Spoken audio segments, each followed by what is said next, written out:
Señor, y recordarles, por supuesto, que es importante recordar todo esto. Hemos estado ya tocando varios temas acerca del Apocalipsis y hemos estado versículo a versículo viendo lo que la palabra del Señor nos enseña. Y esperamos que en esta noche también el Señor pueda ministrar sus vidas. Vamos a tomar solamente 3 versículos, o sea, vamos a estudiar en esta noche 3 versículos. Están en el capítulo 7, versículos 15, 16 y 17. Estos 3 versículos son los que vamos a tocar como tema hoy, porque después entraremos al capítulo 8 de lleno a ver lo que es el 7º sello. Y ahí iremos marcando. Esta es la lección número 21 ya, en lo que podríamos llamarle así, lección número 21.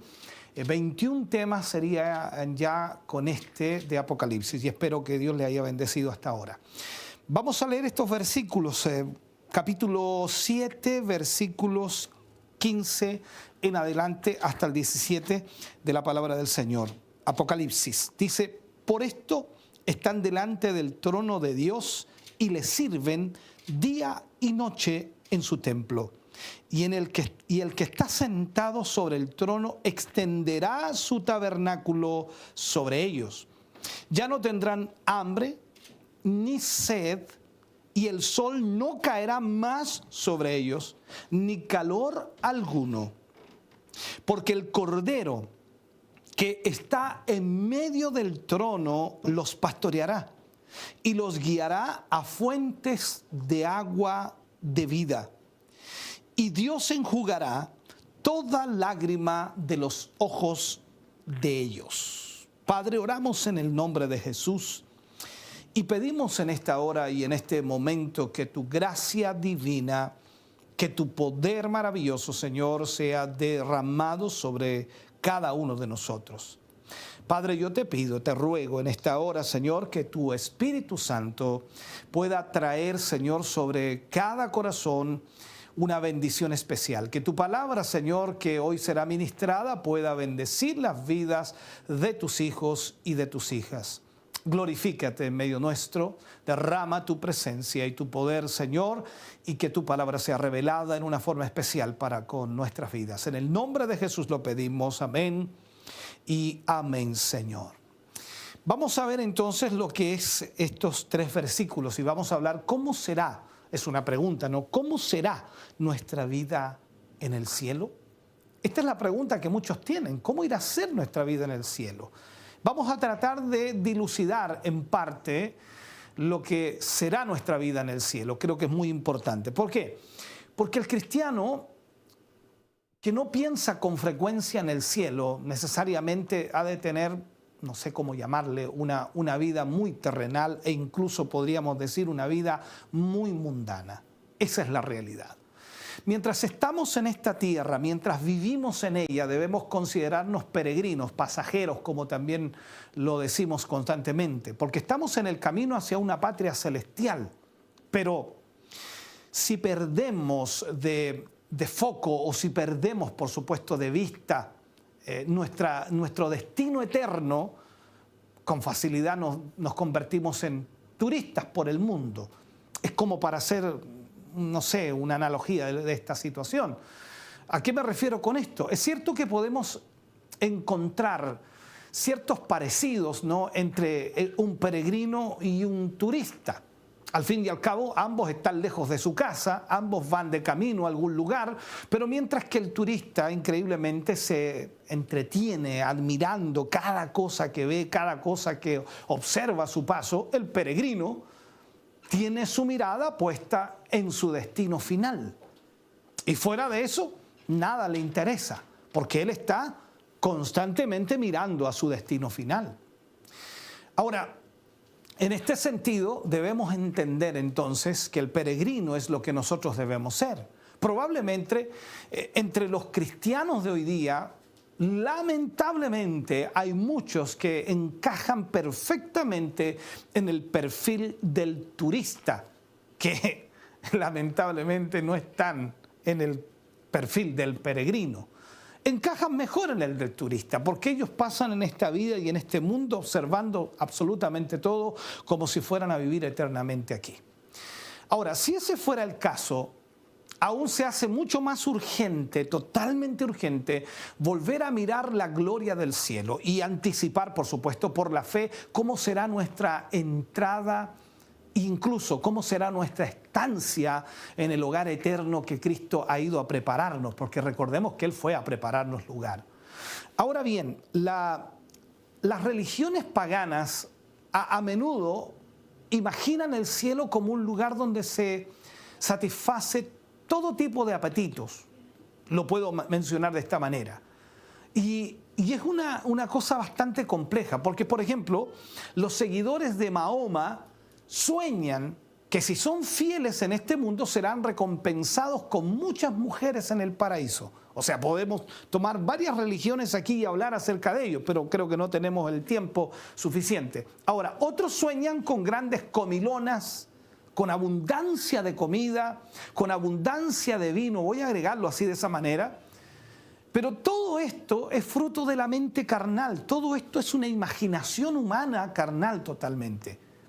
Solo hay una fuente de información fiable, confiable, para saber cómo realmente es el cielo y qué es lo que nos espera allí, qué es lo que va a suceder allí. Y esa fuente confiable, por supuesto, es la palabra de Dios. No podemos encontrar en otro lugar que nos diga cómo será el cielo. Ahora, en este sentido, el pasaje que ahora estamos estudiando es uno de los más claros y también más alentadores que el cristiano puede encontrar sobre este tema, sobre el cielo. Miremos por un momento, si bien es cierto hay dos caminos, el Señor Jesucristo dijo que cada hombre tiene dos caminos delante de él, uno ancho y el otro estrecho. Uno ancho que es muy transitado, que lleva a la condenación, eso es una condenación eterna. Y otro estrecho y difícil que lleva al cielo. Las personas, si lo vemos así, las personas que encontramos en este pasaje han elegido la senda estrecha que lleva a la vida eterna. Y ahí es donde nosotros vemos inmediatamente lo que nos muestra la Escritura. Ahora, si vemos el arrebatamiento en realidad nos conduce al cielo. Cuando nosotros miramos la Escritura, y es un pasaje muy conocido, Primera de Tesalonicenses, capítulo 4, versículo 14 al 17, y habla claramente, porque si creemos, así lo dice, porque si creemos que Jesús murió y resucitó, así también traerá Dios con Jesús a los que durmieron en él. Por lo cual os decimos esto, dice, en palabra del Señor, que nosotros que vivimos, que habremos quedado hasta la venida del Señor, no precederemos a los que durmieron en él, o a los que durmieron.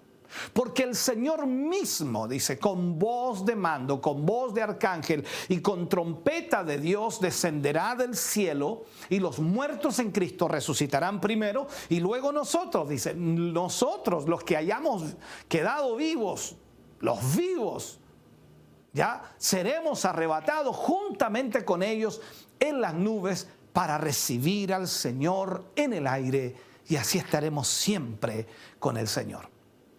O sea, aquí nos dice que el arrebatamiento nos lleva al cielo. Y también nos enfoca que estaremos con Cristo. Entonces, sin lugar a dudas, hermano querido, lo que hace del cielo un lugar maravilloso y único es la presencia del Señor. Pues estaremos en presencia del Señor y eso será extraordinario. ¿Lo ha imaginado usted alguna vez? ¿Lo ha soñado? ¿Lo ha pensado? Bueno, lo ha analizado, puedo decirle un montón de cosas de ese tipo, ¿no? Recordemos lo que el mismo Señor Jesucristo dijo acerca de lo que consistía en realidad la vida eterna. En Juan capítulo 17, versículo 3, habla allí, dice, y esta es la vida eterna, que te conozcan a ti, el único Dios verdadero, y a Jesucristo, a quien has enviado. O sea, aquí vemos entonces que Juan escribe acerca de Jesús y que Él es la vida eterna, el único Dios verdadero y a Jesucristo a quien has enviado. Ahora, si lo pensamos bien, parece muy difícil que pueda haber algo en lo que nos podamos ocupar toda la eternidad sin llegar a aburrirnos. En el caso nuestro, con nuestra mente pensamos, ¿no? Dice, o sea, ¿cuánto tiempo vamos a estar en el cielo? ¿Cuánto tiempo será la eternidad? Bueno, es eternidad, no hay límite. Entonces, pero ¿y qué vamos a hacer allá? ¿Y si me aburro? ¿Qué pasa si me aburro? O sea, aquí es donde comienza nuestra mente finita, nuestra mente humana, a pensar, a analizar, a ver de una manera, de otra manera, lo que posiblemente puede ser el cielo. Y ahí es donde nos complicamos. Ahora, en esta vida presente en la que estamos viviendo, aún las actividades que más nos gustan increíblemente, llega un momento en que nos cansan. Llega un momento en que nos aburren. O sea, por más que a usted le guste hacer cierta actividad o ciertas cosas, le va a aburrir en algún momento porque ya se hastió, se cansó, hasta incluso de comer. Aunque le guste comer, eso también lo hastía en un momento. O sea, entonces la pregunta que nos hacemos es, ¿en qué podremos invertir el tiempo, ese tiempo sin fin, ese tiempo eterno, sin llegar a tener esa sensación de aburrimiento? La única cosa, hermano querido, es conocer al único y verdadero Dios, al único Dios verdadero y a Jesucristo. O sea, conocerles a ellos nunca nos va a aburrir. Ahora, esto es muy increíble, hermano querido. En este sentido, el Señor Jesús, Dios mismo, es tan grande, tan glorioso, tan maravilloso, es increíblemente glorioso, que aún la eternidad, y lo digo así, que aún la eternidad no será suficiente para poder llegar a admirar y disfrutar todo lo que Él es. Y lo digo así. Sin lugar a dudas, hermano querido, esta es la mayor gloria del cielo. Hay muchas personas a las que les gustaría ir al cielo simplemente porque les horroriza la idea de ir al infierno, pero no porque amen o deseen estar con Cristo, sino porque están horrorizados de que tengan que ir al infierno. Eso es totalmente diferente. Ahora, es imposible que una persona pueda llegar a ser salva solo porque tiene temor o miedo de ir al infierno.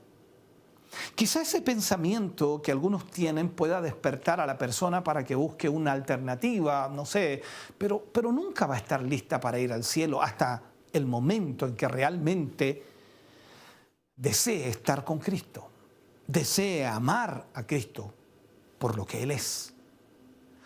La conversión de una persona implica necesariamente unir nuestra vida a la de Él para siempre.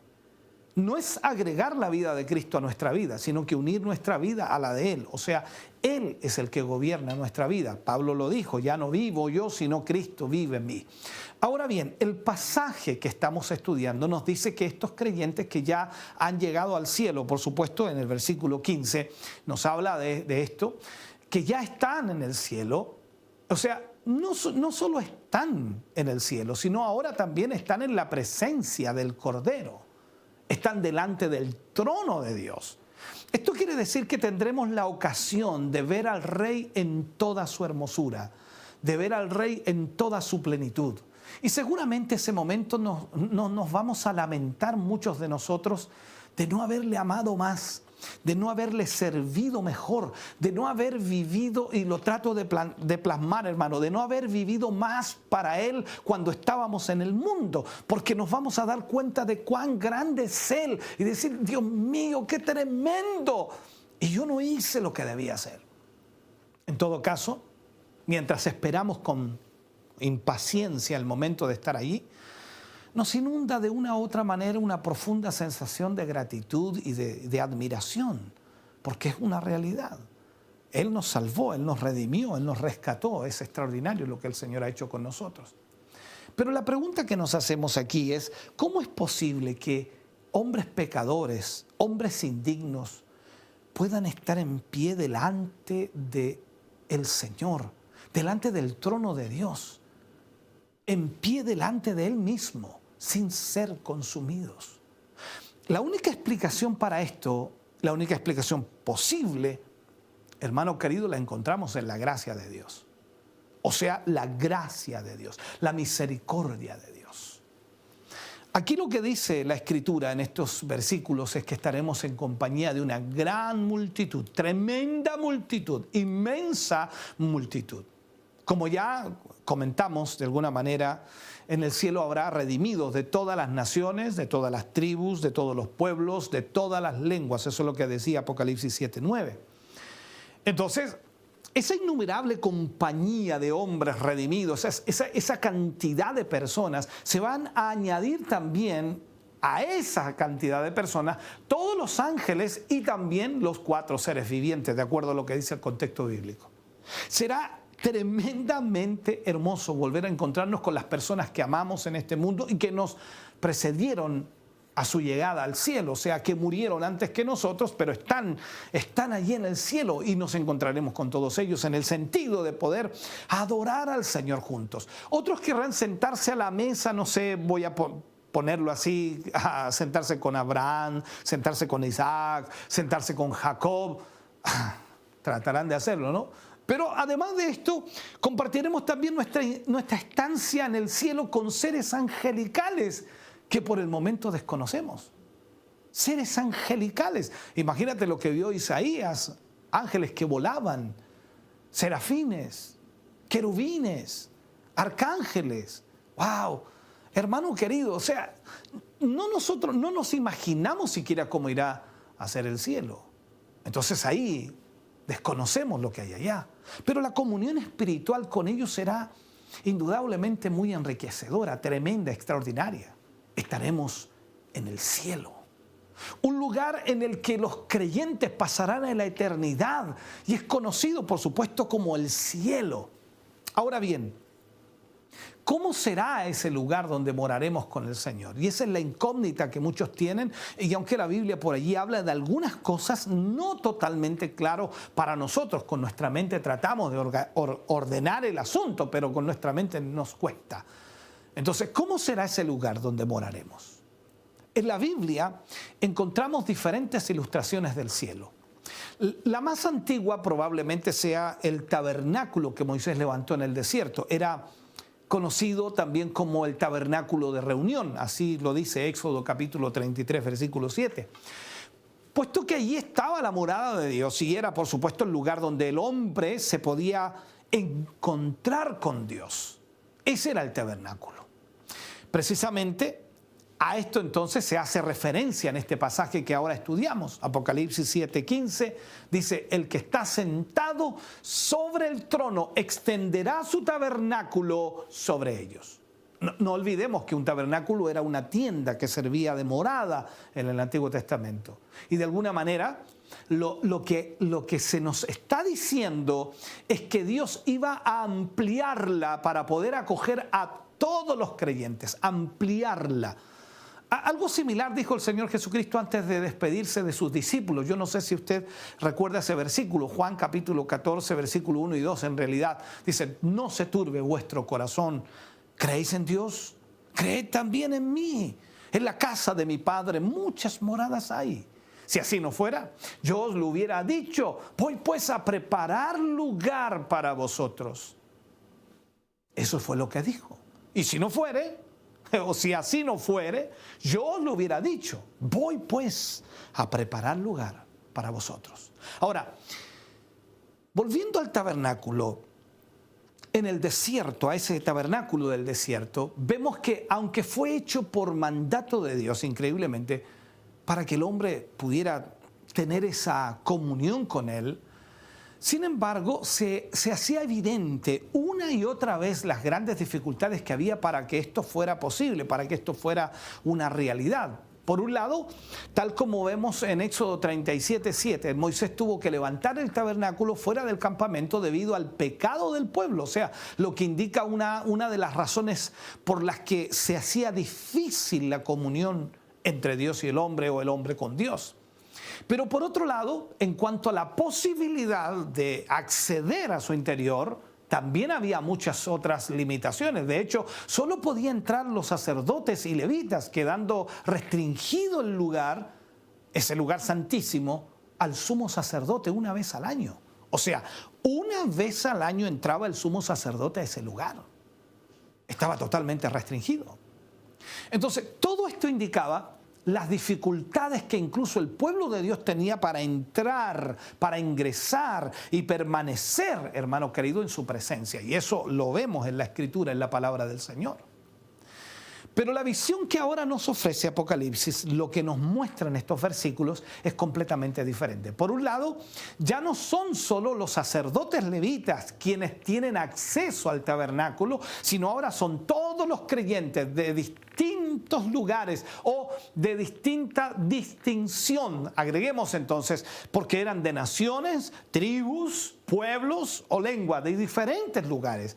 Y por otro lado, agregamos, ya no tienen la necesidad de salir de allí, sino que tienen el privilegio continuo de estar en su misma presencia, en el lugar santísimo, porque le decimos ante su trono, ante el trono de Dios.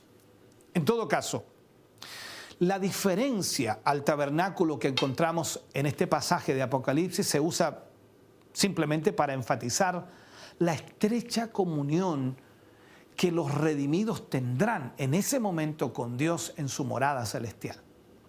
Más adelante, en este mismo libro, Apocalipsis, veremos otras descripciones maravillosas, cómo es y cómo será, por supuesto, esa nueva morada celestial, presentada en este caso como la nueva Jerusalén que desciende también del cielo. Eso lo veremos más adelante por allí, por Apocalipsis 21.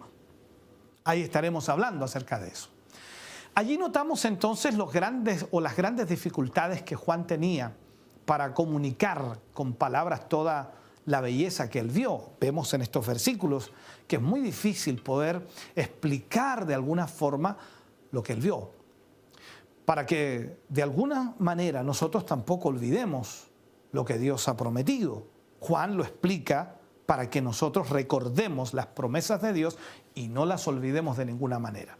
Miremos 1 Corintios capítulo 2, versículo 9. Dice, antes bien, como está escrito, cosas que ojo no vio, ni oído oyó, ni han subido en corazón de hombre, son las que Dios ha preparado para los que le aman.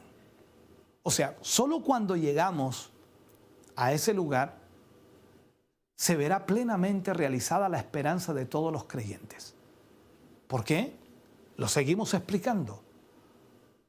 En 2 Corintios, capítulo 5, versículo 1, dice, porque sabemos que si nuestra morada terrestre, este tabernáculo, se deshiciere, tenemos de Dios un edificio, una casa no hecha de mano, eterna en los cielos.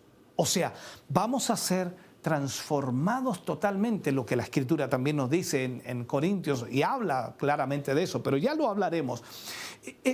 Esto implica entonces que nosotros estaremos libres del sufrimiento, libres de todo sufrimiento. Nuestro texto dice, de acuerdo a lo que leíamos en ellos, ya no tendrán hambre ni sed, y el sol no caerá más sobre ellos, ni calor alguno. Eso lo dice Apocalipsis 7:16. Entonces lo vemos claramente, ni calor alguno. Esta bienaventuranza parece haber sido tomada de la profecía de Isaías. Cuando vemos en Isaías capítulo 49, versículo 10, dice textualmente, no tendrán hambre, ni sed, ni el sol los fatigará, porque el que tiene de ellos misericordia los guiará y los conducirá a manantiales de aguas.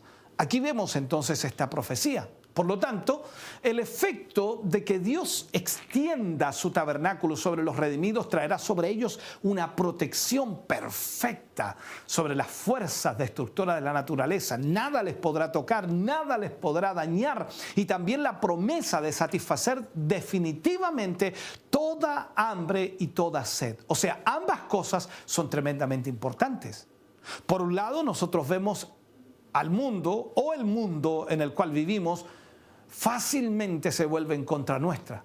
Es increíble cómo se vuelve en contra nuestra. Por ejemplo, el sol puede llegar a ser abrasador y necesitamos ser protegidos de él. Hoy día sabemos perfectamente que hay este problema con el cáncer a la piel por causa del sol. Por otro lado, tenemos también necesidades físicas como el hambre, la sed, que si no satisfacemos nos morimos de inanición, nos morimos por la calor, porque nuestro cuerpo necesita ese líquido que es el agua. Entonces, podemos interpretar estas palabras literalmente y pensar en el alivio que traerían aquellos esclavos en los días de Juan, y Juan tiene que haber observado aquello también, por eso habló de esta manera, esos esclavos que trabajaban bajo el sol despiadado, sin apenas poder aplacar su sed o satisfacer su hambre.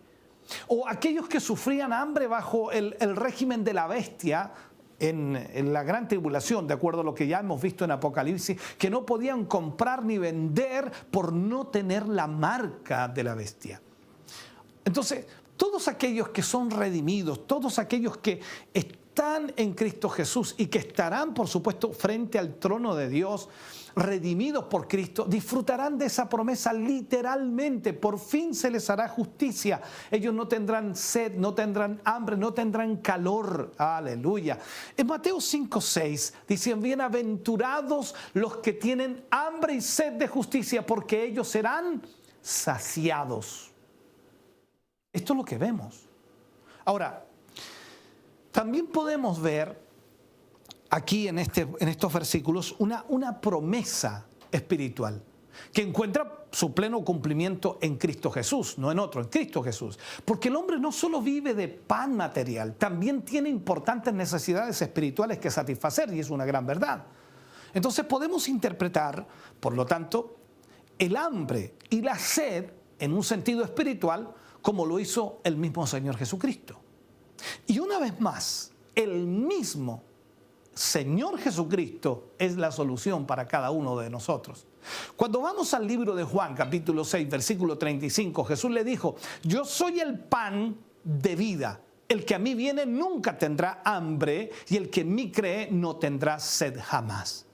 Luego, en el mismo libro de Juan, capítulo 4, versículo 14, viene y habla, dice: el que bebiere del agua que yo le daré no tendrá sed jamás, sino que el agua que yo le daré será en él una fuente de agua que salta o salte para vida eterna. Esta es la palabra del Señor, hermano querido. Entonces vemos cómo la Escritura comienza a revelarse a nuestra vida y hacernos entender lo que será el cielo. Ahora, importante esto. Algunos me han preguntado: ¿y qué haremos en el cielo? ¿Qué vamos a hacer? Estaremos sirviendo al Señor siempre. En el cielo será un lugar de servicio. De acuerdo a Apocalipsis 7:15, que es lo que dice la Escritura: por esto están delante del trono de Dios y le sirven día y noche en su templo.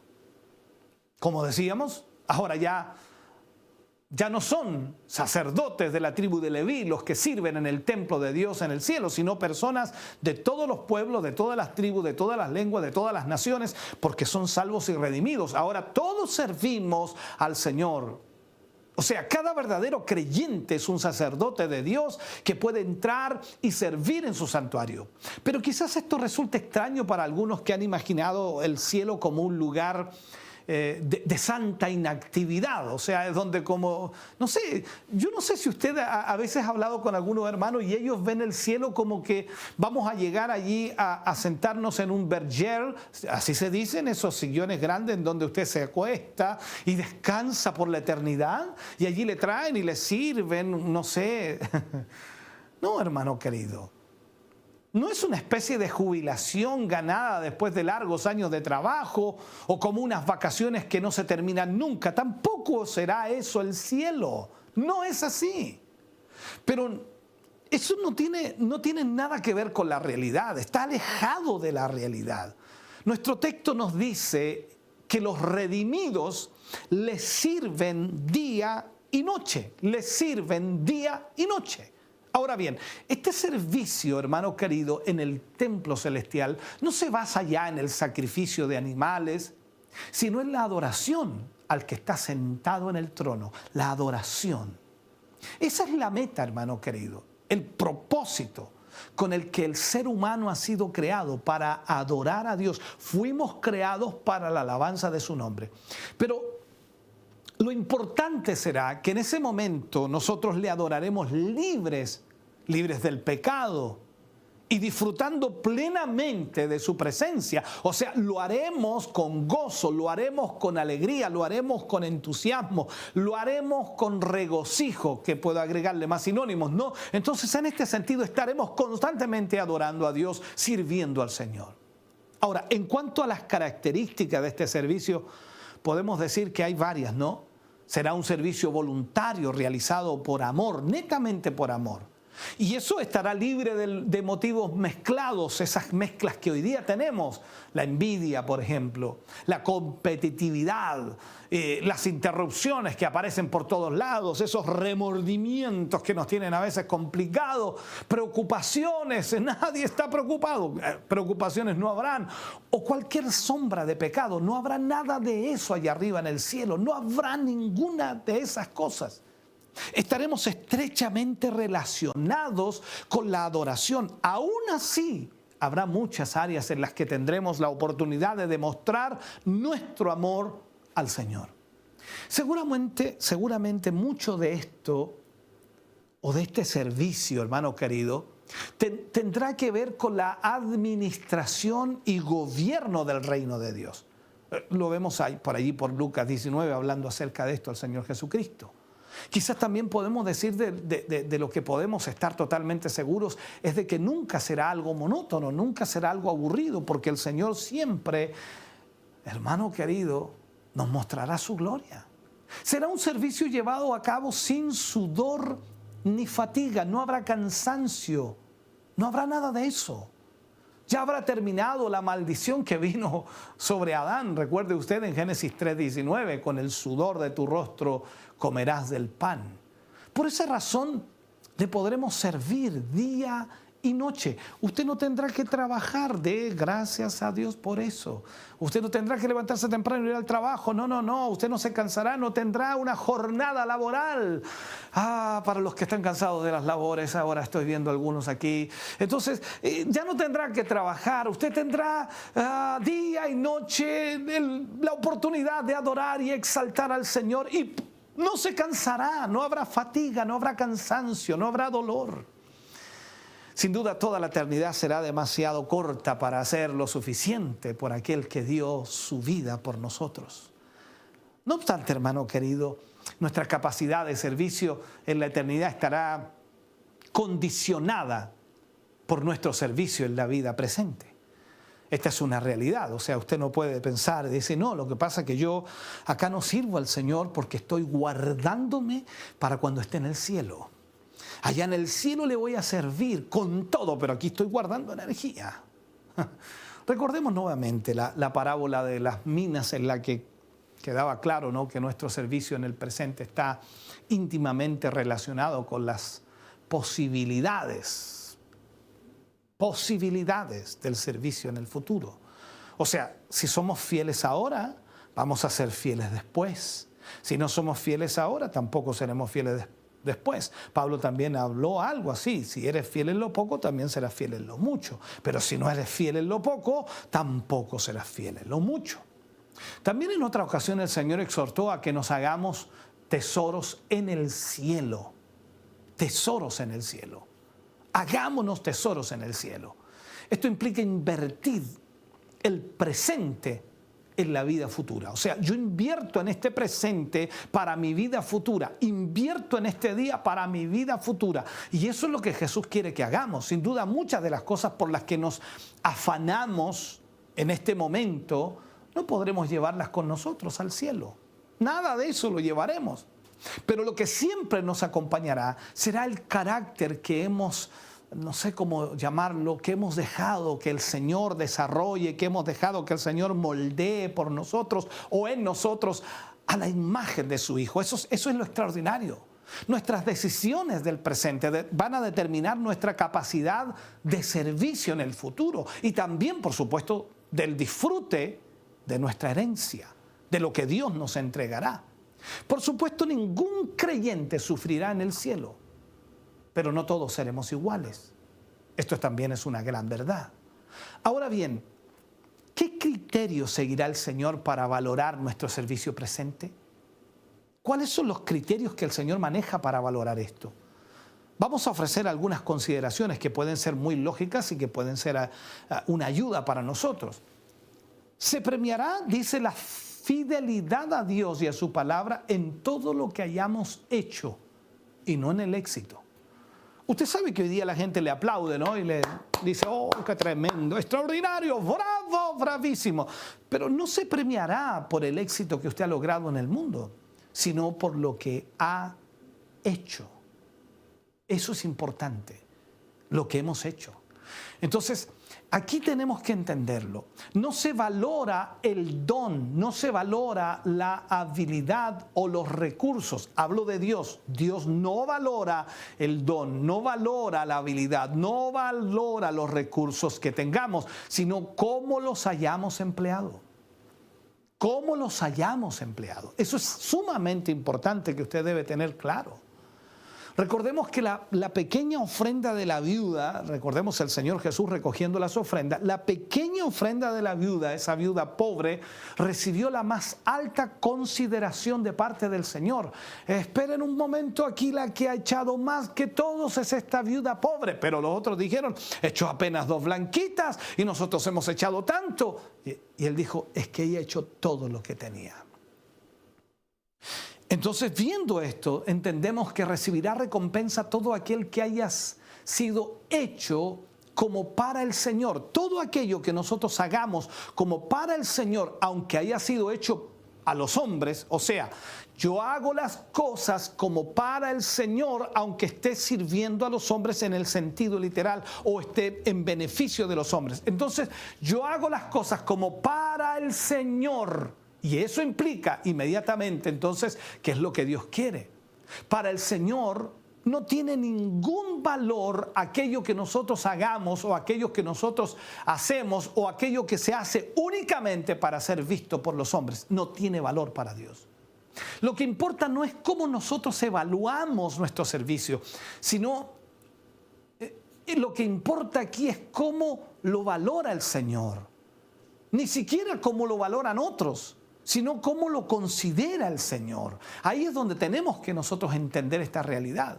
El Señor premiará la perseverancia. Ayer hablábamos con los hermanos de esto en la reunión que teníamos a través de Zoom, la perseverancia. El Señor va a premiar la perseverancia, lo va a hacer. O sea, aquí no basta comenzar bien. Es necesario proseguir hasta el final, terminar bien, que es lo más importante. Tú puedes comenzar a trastabillones, puedes comenzar a tropezones, puedes comenzar débil, puedes comenzar con muchos errores, debilidades, pero cuando tú permaneces y tú eres perseverante y tú prosigues hacia adelante hasta el final, entonces lo importante es terminar bien. Lo otro importante en esto, cuando vamos al versículo 17 que dice, porque el Cordero que está en medio del trono los pastoreará. Aquí no vas a poder quejarte del pastor. ¿Por qué? Porque el Cordero que está en medio del trono, dice, los pastoreará y los guiará a fuentes de agua de vida y Dios enjugará toda lágrima de los ojos de ellos. Dios enjugará toda lágrima de los ojos de ellos.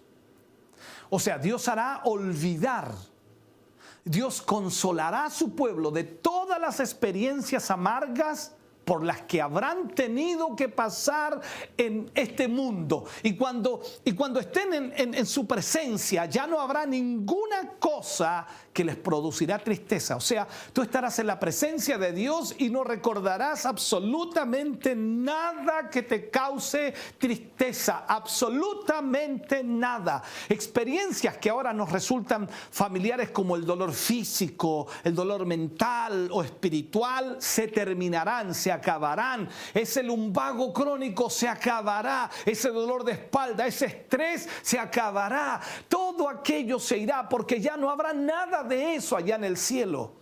Hermano querido, en su lugar En el lugar de todas esas cosas que hoy día nos presionan, sentiremos descanso, gozo, un gozo perpetuo en la presencia de Dios, algo que nunca terminará. Será una vida libre de tensión, libre de agitación, libre de estrés totalmente. No habrá hospitales, bendito Dios, ni tampoco alarmas de epidemias, aleluya. No habrá coronavirus, no habrá nada de eso. Nunca más nadie tendrá que mirar como una persona se hunde en la enfermedad y comienza inmediatamente a hundirse en esas enfermedades que a veces destruyen la mente, como el Alzheimer. No, para nada. No existirá nada de eso.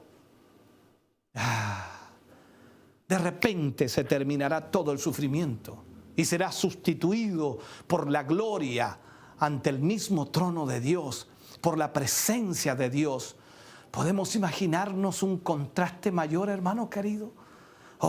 En este momento se cumple perfectamente lo dicho por el apóstol Pablo, totalmente. En Romanos 8:18 Pablo dice: pues tengo por cierto que las aflicciones del tiempo presente no son comparables con la gloria venidera que en nosotros ha de manifestarse. Seremos ciudadanos y cuidados, hermano querido, ciudadanos del cielo, y seremos cuidados por el mismo Señor. Él nos pastoreará, porque el Cordero que está en medio de ellos los pastoreará y los guiará. ¿A dónde? A fuentes de aguas vivas. Esta frase llama nuestra atención. El Cordero es el pastor. Con este cambio de papeles, Dios quiere que notemos que quien nos va a proveer todas estas bendiciones es el Cordero que fue inmolado. Solo Él puede guiarnos hacia la santificación o la satisfacción, nos puede guiar a esa satisfacción plena y eterna en su presencia, totalmente. Además entiende bien, Él entiende nuestras necesidades, Él entiende lo que nosotros vivimos hoy, porque Él mismo es el Cordero, pero además de eso tiene también el corazón de un pastor. No se puede esperar más, hermano. En cuanto a la figura del pastor, encontramos varias referencias en el Antiguo Testamento y hay referencias maravillosas. El Salmo 23, cuando el salmista escribe y dice de esta manera: Jehová es mi pastor, nada me faltará. En lugares de delicados pastos me hará descansar, junto a aguas de reposo me pastoreará. Isaías viene y dice, Isaías 40:11, dice: como pastor apacentará su rebaño. En su brazo llevará a los corderos y en su seno los llevará. Pastoreará suavemente a los recién paridos. Esto se cumple perfectamente en Cristo, totalmente en Cristo. Juan 10:11 dice: yo soy el buen pastor su vida da por las ovejas. Y Él lo hizo, hermano, por ti y por mí. Además, Él no solo guía, sino que satisface toda la sed del hombre, toda la sed del hombre. En Juan 4, versículo 13 y 14, Él dice: respondió Jesús y le dijo: cualquiera que bebiere de esta agua, hablando con la mujer samaritana, volverá a tener sed. Mas el que bebiere del agua que yo le daré no tendrá sed jamás, sino que el agua que yo le daré será en él una fuente de agua que salta para vida eterna. Quiero concluir. Los creyentes estarán delante del trono. Nos habla de la victoria conseguida por Dios para ellos, que los ha conducido de forma segura hasta la consumación de su salvación. O sea, no tan solo que aceptaron a Jesús y luego los dejó solos, no, sino que los guió hasta que recibieron lo prometido, cumpliendo así su promesa de que nada ni nadie los podría separar de su amor. Absolutamente nada ni nadie. Hermano querido, tenemos la promesa de Dios para nuestra vida de que Él va a cuidar de nosotros. Él será nuestro pastor. Nuestra vida en el cielo será extraordinaria. Nuestra vida en el cielo será maravillosa. Y usted y yo lo único que debemos hacer es confiar en lo que el Señor va a hacer por cada uno de nosotros y en cada uno de nosotros. Padre, oramos en el nombre de Jesús. Vamos ante su presencia, Señor, en esta noche, agradeciendo por esta palabra. Agradeciendo, Señor, por cómo tú nos ministras y nos hablas, por cómo tú, Señor, nos enfocas en la verdad de tu palabra. Gracias, Señor, por ella. Gracias por ministrar nuestro corazón y nuestra vida a través de esta palabra.